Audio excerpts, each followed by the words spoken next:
Vilma Santos, may nakakaiyak na mensahe para kay superstar Nora Honor. Ayon kay Vilma, our sincerest condolences and prayers. Rest in peace, Mare, Miss Nora Honor, our superstar and national artist. Maraming salamat.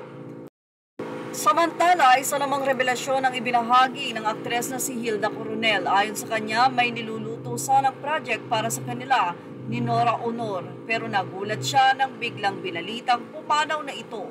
I am very saddened by Ate Guy's passing.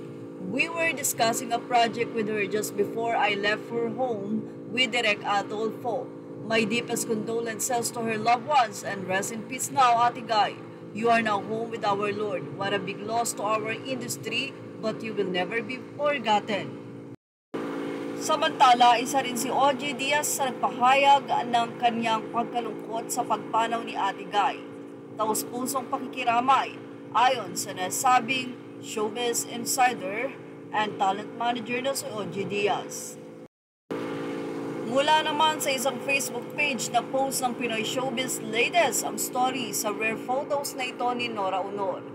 Ilang mga photos ang ibinahagi ng celebrity photographer na si Ricky Villabona na makikita ang superstar na si Nora Honor. Ayon sa kanyang kwento, these pictures were scanned from contact prints of shots I did of Nora Honor for PETA's staging of DH Domestic Helper. That was when I saw the superstar I love was also frail and human, but she still gave me beautiful shots. I adored her in Himala and Minsay isang gamu-gamu, and I enjoyed her in Teenage Escapaded, Teenage Jamboree, and Lollipop and Roses.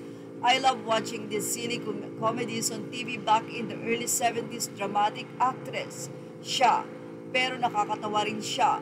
Yung kasambahay namin would sing Guy and Pip were so lovers. Guy and Pip were so friends over and over na nakatatakpa sa utak ko yung song. I don't even know if that song was from the movie or if she made it up. I had a Guy and Pip t-shirt na nabili sa palengke sa Kalentong. Nora should also be remembered for making many childhoods happy. Well, siguradong malungkot si Vilma Santos dahil sa pagpanaw ng kanyang mare. At lahat naman ay talagang nalungkot sa sudden death ng superstar. Yan ang ating showbiz snap update. Thank you for watching. Images are all credit to the rightful owners. Please like, share, and subscribe.